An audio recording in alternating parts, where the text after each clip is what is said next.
तो America deal चाहता है या जंग चाहता है? जी हां, पीछे कुछ घंटों में यानी 24 से 36 घंटों में जिस तरह से अमेरिका ने हमले ईरान पर किए, उसके बाद तो यही लगता है कि क्या वाकई अमेरिका बातचीत चाहता है या फिर वो शुरुआत से मन बनाकर उसने रखा है कि वो ईरान पर हमले करेगा, वो जंग की तरफ आगे बढ़ेगा। नमस्कार, मैं हूं नीलू। तो अमेरिका के हमलों के बाद ईरान ने अब जवाबी कार्रवाई की है। लेटेस्ट खबर के साथ शुरुआत कर रहे हैं इस वीडियो की, जो कि अब जो गुरुवार सुबह यानी कि 11 तारीख की सुबह जो हमला किया गया अमेरिका की तरफ से, उसके बाद ईरान ने जो हमले किए हैं उससे इस वीडियो की शुरुआत करते हैं। तो अमेरिका के हमलों के बाद ईरान ने जवाबी कार्रवाई की है। ईरानी सेना ने अपने बहरीन और कुवैत में अमेरिकी मिलिट्री बेसिस पर अटैक किया। साथ ही ईरान ने हॉर्मुज स्ट्रेट में 2 जहाजों को भी निशाना बनाया है और इस बात का दावा ईरान ने किया है। अमेरिका के ईरान पर गुरुवार तड़के किए गए हमले के बाद ईरान के जवाबी अटैक से पश्चिम एशिया में एक बार फिर से तनाव बढ़ता दिखाई दे रहा है। इसमें एक बार फिर पूरे क्षेत्र में युद्ध के लौटने का अंदेशा अब पैदा हो गया है और लोग इस आशंका में हैं कि इसके बाद होगा क्या ये युद्ध और ज्यादा बड़े पैमाने पर आगे बढ़ेगा। इस्लामिक रिवोल्यूशनरी गार्ड कॉर्प्स यानी आईआरजीसी की ओर से कहा गया कि उसने गुरुवार तड़के बहरीन के शेख ईसा एयरबेस और कुवैत के अली अल सलेम और अहमद अल जावेर एयरबेस पर ड्रोन से हमले किए। साथ ही हॉर्मुज स्ट्रेट से गैर कानूनी रूप से गुजरने की कोशिश करने वाले 2 तेल टैंकरों पर भी हमला किया है। वो आगे आपको बताएंगे कि हॉर्मुज स्ट्रेट अब पूरी तरह से ईरान ने बंद कर दिया है और उसने क्या कहा है वहां से गुजरने वाले जहाज और देशों को, वो भी आपको बताएंगे। लेकिन अगर आज सुबह सुबह की बात की जाए तो अमेरिका ने ईरान पर पहले हमला किया और ये करीब करीब भारतीय समय अनुसार 11 तारीख की तड़के 3-4 बजे के आसपास यह हमला शुरू हुआ अमेरिका की तरफ से। बताया जा रहा है कि एक द्वीप अमेरिकी सेंट्रल कमांड ने कहा कि ईरान के कई ठिकानों पर हमले किए जा रहे हैं। इस बात को बिल्कुल एकदम खुले तौर से उसने कहा है और कमांड ने कहा कि ये हमले ईरान की बिना वजह और लगातार आक्रामकता का जवाब देना, मतलब सेंट्रल जो कमांड फोर्स है उसने बताया है। अमेरिकी सेना ने हमले का नया दौर डोनाल्ड ट्रंप की उस चेतावनी के बाद शुरू किया जिसमें उन्होंने कहा था कि रुकी हुई बातचीत के लिए तेहरान को कीमत चुकानी पड़ेगी। यानी पहले डोनाल्ड ट्रंप ने कहा था कि देखिए, बातचीत को लंबा खींचा जा रहा है ईरान की तरफ से। अगर ये बातचीत इसी तरह से लंबी खींची जाती है और ईरान किसी मुद्दे पर नहीं पहुंचता है तो फिर इसका खामियाजा ईरान को उठाना पड़ेगा। और डोनाल्ड ट्रंप की इसी धमकी के बाद जबरदस्त तरीके से अमेरिका की तरफ से ईरान पर हमले किए गए। दोनों ओर से बढ़ते हमलों से युद्ध खत्म होने की कोशिशों के पटरी से उतरने का खतरा पैदा हो गया है और पूरे मिडिल ईस्ट में इस वक्त तनाव की स्थिति है। अलग अलग देशों में जहां पर अमेरिकी बेसिस है वहां पर अब देखा जा रहा है कि किस तरह से हमले ईरान कर रहा है। लेकिन अगर सेंट्रल कमांड यानी अमेरिकी सेंट्रल कमांड की बात की जाए तो उसने सोशल मीडिया पर एक पोस्ट में कहा कि कमांड इन चीफ के निर्देश पर यूएस सेंट्रल कमांड की फोर्स ने आज शाम ईरान के कई ठिकानों पर अतिरिक्त आत्मरक्षा हमले शुरू किए हैं और यह हमले ईरान के बिना वजह और लगातार जारी आक्रामकता के जवाब में दिए जा रहे हैं। यानी अमेरिका का कहना है कि पहले उसने मारा, उसके बाद हमने उसका जवाब दिया है। लेकिन आप समझिए, एक हेलीकॉप्टर के गिरने के बाद जिसकी तस्दीक डोनाल्ड ट्रंप ने पहले यह कही थी कि हो सकता है कि किसी तरह से कोई खराबी आ गई हो, दोनों जो उसमें पायलट थे उनको बचा लिया गया, फिर अचानक ऐसा क्या हुआ कि उन्होंने हमला कर दिया ईरान पर। अब कह रहे हैं कि ईरान ने हमला किया और उसी का जवाब दिया जा रहा है। अमेरिकी हमलों की यह सिलसिला बहरीन, कुवैत और जॉर्डन में अमेरिकी सैनिक ठिकानों पर ईरानी हमलों के कुछ घंटे बाद शुरू हुआ। हमने देखा कि कल किस तरह से करीब 21-22 ठिकानों पर अमेरिका का हमला किया गया ईरान की तरफ से और इस हफ्ते ये तीसरी बार है जब एक दूसरे पर हमले ने 2 महीने के सीजफायर को की परीक्षा ली है। यानी ऐसा लगा कि अब खत्म कि तब खत्म, बातचीत खत्म, युद्ध शुरू। ये तीसरी बार है जबकि इतना बड़ा हमला एक दूसरे की तरफ अमेरिका और ईरान कर रहा है।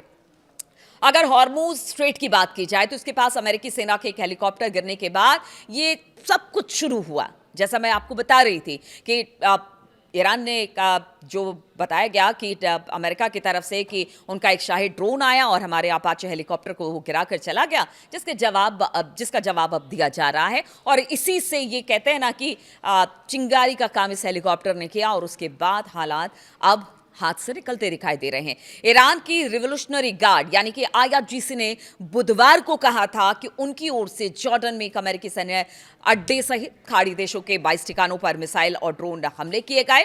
जिस तरह का दावा था वो तस्वीरें भी आई। ईरान ने इन हमलों को हॉर्मुज स्ट्रेट के आसपास अमेरिकी सैन्य हमलों के जवाब में कार्रवाई बताया। मतलब आप सोचिए कि अब अगर इस पूरे मामले को देखा जाए, जब तीसरी बार है कि सीजफायर बिल्कुल खतरे में आ गया है, तो एक अपाचे गिरता है अमेरिका का, अमेरिका ईरान पर हमले करता है, फिर उसके जवाब में ईरान अमेरिका के 22 ठिकानों पर हमला करता है। आज सुबह फिर बताया जाता है कि अमेरिका ने ईरान के कई शहरों पर हमला किया और उसके बाद कुछ देर के बाद ही ईरान ने भी बताया कि हमने भी कुछ कार्रवाई की है, हमने भी हमले किए हैं ईरानी एयरबेसेस पर और कुछ जो हॉर्मुज से गुजरने वाले जहाज थे उनको भी टारगेट किया। यानी पिछले 36 घंटे में ये 3-4 इंसिडेंट एक के बाद एक आया है, जिसके बाद स्थिति बहुत बदतर हो गई है। ईरान के खाड़ी देशों में अगर बात की जाए तो अमेरिकी हितों पर हमलों के बाद डोनाल्ड ट्रंप ने कड़ा रुख अपनाने का संकेत देते हुए तेहरान को धमकी दी थी, लेकिन कहां ईरान इस धमकी को मानने वाला है। उन्होंने अमेरिकी मीडिया से बात करते हुए कहा कि अगर तेहरान जल्द किसी समझौते पर नहीं पहुंचता है तो अमेरिका उसके महत्वपूर्ण बुनियादी ढांचों को निशाना बना सकता है। अब देखिए कि पहले भी ये बात कह चुके थे कि उनके बिजली प्लांट को निशाना बनाया जाएगा, उनके गैस सप्लाई पाइपलाइन को निशाना बनाया जाएगा, बहुत सारी बातें थी और एक बार फिर से उस बात को दोहराया कल ट्रंप ने। डोनाल्ड ट्रंप ने कहा कि ईरान ने समझौते के लिए बातचीत में बहुत अधिक समय गंवा दिया है, अब उसे इसकी कीमत चुकानी होगी। तो ये ट्रंप की 37वीं 38वीं पता नहीं कितनी धमकी है जो ईरान को मिल चुकी है, लेकिन ईरान है कि अपने हितों को लेकर, और उसका कहना है कि जिसमें ईरान का हित है उसको लेकर किसी तरह की कोई कॉम्प्रोमाइज नहीं की जाएगी, और इस वजह से ट्रंप बार बार इस तरह की धमकी दे रहे हैं। ट्रंप ने दावा किया कि ईरान की मिलिट्री नेवी और एयरफोर्स पूरी तरह से तबाह हो चुके। ये तो आप सोचिए कि मतलब फरवरी में हमला शुरू हुआ, उसके 10 दिन बाद से ये कह रहे हैं ट्रंप की देखिए हमने पूरे उनके नेवी और एयरफोर्स को खत्म कर दिया। फिर आखिर कहां से इतनी ताकत ईरान जुटा रहा है कि आपके एयरबेसेस को निशाना बना रहा है? इस बात का भी जवाब ट्रंप को देना होगा कि आखिर क्या वजह है कि इस तरह से पूरी दुनिया को आपने युद्ध में झोंक रखा है और समय समय पर जब भी इस तरह से युद्ध की स्थिति बनती है तो उसके बाद पूरी दुनिया हिल जाती है। ईरान को ट्रंप की धमकी के कुछ घंटे बाद ही अमेरिकी सेना ने हवाई हमले शुरू कर दिए। दूसरी ओर अगर ईरान की बात की जाए तो ईरान लगातार कहता रहा है कि वो अमेरिका के हमलों और धमकियों से नहीं झुकेगा। ईरान ने अमेरिका की किसी भी सैन्य कार्रवाई का जवाब देने की बात कही है और वो अब भी दे रहा है। अभी तक उसने ऐसा करके दिखाया है, उसने हर हमले का जवाब हमले से दिया है। ऐसे में दोनों देशों के बीच बातचीत के जरिए समाधान की उम्मीद अब फीकी पड़ती दिखाई दे रही है। ईरान के राष्ट्रपति मसूद पेजेश्कियान की बात करें तो उन्होंने एक्स पर एक पोस्ट किया। उन्होंने लिखा कि जरूरी इंफ्रास्ट्रक्चर लोगों के जीवन रेखा होती है। ट्रांसपोर्ट नेटवर्क से लेकर बिजली और पानी इंडस्ट्री तक लोगों को निशाना बनाने की धमकी ताकत का प्रदर्शन नहीं, बल्कि किसी देश के संकल्प के सामने हताशा की निशानी है। यानी वो अमेरिका को हताश बता रहे, ट्रंप को हताशा में उठाया हुआ कदम बता रहे हैं जो अमेरिका हमला कर रहा है ईरान पर, या फिर उनके बेसिक इंफ्रास्ट्रक्चर को निशाना बनाने की ट्रंप बात कर रहे हैं, उसको पेजेश्कियान ने हताशा बताया है अमेरिका के। तो इधर अमेरिका की धमकी का जवाब दिया जा रहा है और अब खबर मिल रही है कि ईरान ने हॉर्मुज स्ट्रेट को पूरी तरह से बंद कर दिया है। ईरान के शीर्ष संयुक्त सैन्य कमान ने गुरुवार को इसका ऐलान कर दिया। ईरानी सेना ने कहा कि किसी भी तेल टैंकर या फिर कमर्शियल जहाज को इस समुद्री गलियारे से जाने की अब बिल्कुल इजाजत नहीं दी जाएगी। तो देखिए लग रहा था कि यहां से हालात बेहतर होंगे, दुनिया भर में जो गैस और तेल की किल्लत है वो खत्म होगी, धीरे धीरे कर एक कॉरिडोर बनाकर जहाजों को जाने का रास्ता दिया जा रहा था। लेकिन ट्रंप और अमेरिका के हमले के बाद अब पूरी तरह से आईआरजीसी ने कह दिया है कि ये जो हॉर्मुज स्ट्रेट है ना, जहां से आप अपने तेल और गैस के जहाज लेकर जाते हैं, वो बिल्कुल बंद कर दिया जाएगा। अब वो किसी के लिए नहीं खुलेगा। कमान की ओर से जारी बयान में कहा गया कि जो जहाज हॉर्मुज से गुजरने की कोशिश करेगा उसको निशाना बनाते हुए गोली चलाई जाएगी, और ऐसे में यहां से गुजरने वाले जहाजों की सुरक्षा की जिम्मेदारी खुद उन देशों की होगी जिनके जहाज यहां से निकलेंगे। अमेरिका के हमलों के बाद ईरान ने हॉर्मुज स्ट्रेट को बंद करने की अब पूरी तरह से घोषणा कर दी है, जिससे अब पश्चिम एशिया में युद्ध फिर से फैलने के संकेत अब साफ तौर से दिखाई दे रहे हैं, और साथ ही साथ तेल और गैस की कीमतों में उछाल आने का खतरा पैदा हो गया है। हॉर्मुज बंद होने से दुनिया के बड़े हिस्से में खाड़ी देशों से तेल और गैस की आपूर्ति जो होती है वो पूरी तरह से रुक जाएगी। भारत भी इसमें सीधे तौर पर प्रभावित होता दिखाई देगा। ऐसे में भारत में तेल गैस संकट अब आने वाले दिनों में हो सकता है कि अगर यहां से स्थिति नहीं सुधरी तो फिर और बढ़ सकता है। अमेरिकी सेना ने बुधवार रात को ईरान के खिलाफ नए सिरे से हमले शुरू किए। ईरानी मीडिया ने बताया कि देश के दक्षिण में हॉर्मुज स्ट्रेट के पास धमाके हुए। दक्षिण बंदरगाह शहर बंदर अब्बास, केशम द्वीप, मिनाब, सिरिक शहरों में धमाकों की आवाज सुनी गई और इसके बाद ईरान ने हॉर्मुज बंद करने और हमले का जवाब देने की बात कही है और वो हमले इस वक्त हो रहे हैं। ईरान की ओर से इससे पहले खाड़ी देशों में अमेरिकी ठिकानों पर हमले किए गए थे। ईरान के विदेश मंत्रालय ने कहा कि खाड़ी में उसके पड़ोसी देशों की अमेरिका और इजरायली हमलों को रोकने की कानूनी और नैतिक जिम्मेदारी है। आप चाहिए तो रोकिए, यानी जितने अरब देश हैं उनसे ईरान कह रहा है कि आपकी जिम्मेदारी है। अगर यहां हालात बिगड़ते हैं तो उसमें साफ तौर से आप जिम्मेदार होंगे, क्योंकि अमेरिका के एयर बेसिस आप ही के देश में है।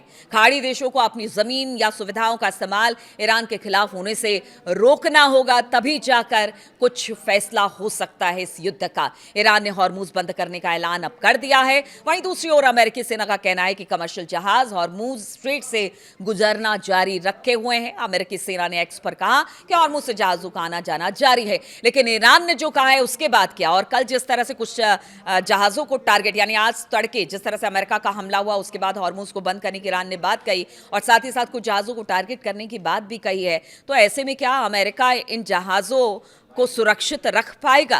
क्या उनकी बात पर भरोसा करके बाकी देश अपने जहाज यहां से गुजार पाएंगे? लगता तो ऐसा कुछ नहीं है, भले अमेरिका दावा कितना भी कर ले, लेकिन स्थिति इस वक्त विकट है, विकराल है। इसलिए बार बार कहा जा रहा है कि क्या वाकई ट्रंप बातचीत चाहते हैं या जंग ही एकमात्र विकल्प अमेरिका के सामने है। वो सिर्फ समय को आगे बढ़ा रहे हैं। अंतिम तो निर्णय उनका यही होगा कि ईरान पर हमले कर दिए जाए, लेकिन ईरान तो ईरान है, उसने साफ तौर से कह दिया है अंतिम व्यक्ति जब तक ईरान का जिंदा रहेगा तब तक ईरान पर कोई हमला नहीं कर सकता है। तब तक हम लड़ते रहेंगे। आप लड़िए हमसे, हम वो पूरी ताकत के साथ लड़ेंगे। हमारे साथ हमारी पूरी आवाम है, हमारे सारे लोग हैं। इसलिए अमेरिका को समझना होगा कि युद्ध रोकना है तो अपने तेवर को ढीले करे, बातचीत का रास्ता अख्तियार करे। ईरान लगातार कहता रहा है कि वो बातचीत के मंच पर बैठने को तैयार है, लेकिन बातचीत को बातचीत की तरह रखे। एक तरफ बातचीत और दूसरा तरफ हमला करके आप ईरान को खत्म नहीं कर सकते हैं। तो स्थिति इस वक्त पूरे मध्य पूर्व एशिया की बात की जाए, इन मिडिल ईस्ट की बात की जाए तो इस वक्त तनावपूर्ण बना हुआ है। अब देखना होगा कि हमले के जवाब में हमला शुरू हो चुका है, तो क्या अब ये धीरे धीरे युद्ध जो है वो आगे बढ़ता हुआ दिखाई देगा और यहां से स्थिति अगर बिगड़ती है तो पूरी दुनिया में इसका असर देखने को मिलेगा।